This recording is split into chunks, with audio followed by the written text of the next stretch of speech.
ఉన్నాను. నేను డ్రగ్సే కాదండి, నేను పార్టీలకు వెళ్తాను, నేను తిరుగుతాను, తిరగనని చెప్పట్లేదు. నేను నా లైఫ్ లో ఎంతో కష్టం చూశాను. ఇల్లు, కిచెన్, షూటింగ్ తప్ప నాకేం తెలియదు. సో ఇప్పుడు నా లైఫ్ నేను నిజంగానే చిల్ అవుతున్నాను. చిల్ అవ్వడం ఒక బూతులాగా వేసేసారు వీళ్ళు. కానీ ఇది నా లైఫ్, నా ఇష్టం.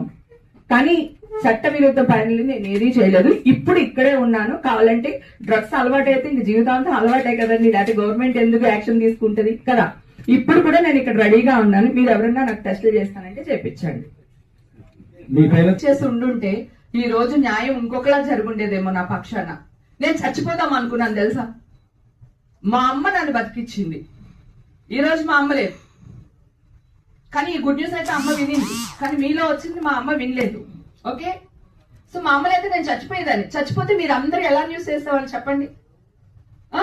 అవమాన భారం తట్టుకోలేక చచ్చిపోయింది హేమ, ఇదే కదా. అమ్మ ఏ తప్పు చేయలేదు, మా వల్ల చచ్చిపోయిందని అనుకోవట్లేదు. ఏమండి, కోర్టుకి వెళ్తాం, ఒక రేపు చెక్ బౌన్స్ అవ్వచ్చు, ఇంకోటి అవ్వచ్చు. నేను మనిషినే కదా, వెళ్తాం, కోర్టుకి వెళ్తాం, లేదా స్టేషన్కి వెళ్తాం, ఇంకొకటి వెళ్తాం. ఇట్లా బురద చల్లడం ఏంటండి? నిజ నిజాలు. ఇప్పుడు 100 మంది నిర్దోషులు తప్పించుకున్నా పర్వాలేదు, 100 మంది దోషులు తప్పించుకున్నా పర్వాలేదు కదా. నేను చేయలేదు, నేను తప్పు మాట్లాడేదేమో అని నాకు అనిపించింది. అందుకని ఒక శిక్షించకూడదు అని మాట్లాడ